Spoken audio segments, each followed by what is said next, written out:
been quite a week for former White House aide Cassidy Hutchinson and the January 6th committee, which prompts these thoughts from historian Douglas Brinkley. With Independence Day upon us, let's celebrate an underappreciated type of American archetype, the hyper-partisan defender of democracy. That is, politicians who put country over party in times of crisis. Charles Thompson was the Secretary of the Continental Congress from 1774 to 1789. Along with John Hancock, he was one of only two names to appear in the original printing of the Declaration of Independence.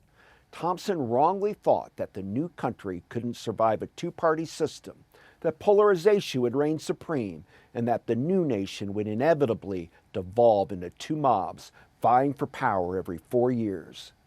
Thompson didn't know then that the federal government could produce incorruptible leaders such as Cassidy Hutchinson and Liz Cheney. They're truth-tellers in the Margaret Chase Smith tradition.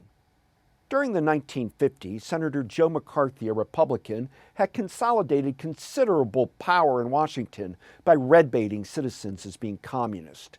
It wasn't Democrats who called out McCarthy.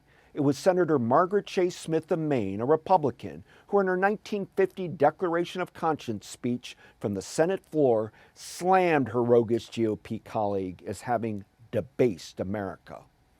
Chase Smith's willingness to speak truth to members of her own party was what Cassidy Hutchinson did last week in front of the January 6th committee when she bravely testified that she didn't want to see the United States Capitol trashed and the peaceful transfer of power disrupted. Likewise, during Watergate, it wasn't the Democrats that doomed Richard Nixon's fate, but three forthright Republicans.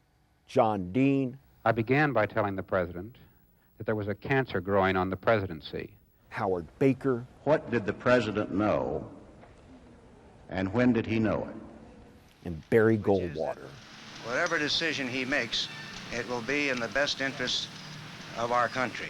So fear not, Charles Thompson, when a discombobulated Donald Trump is said to have grabbed the steering wheel of his armored SUV on January 6, 2021, directing it to the U.S. Capitol riot.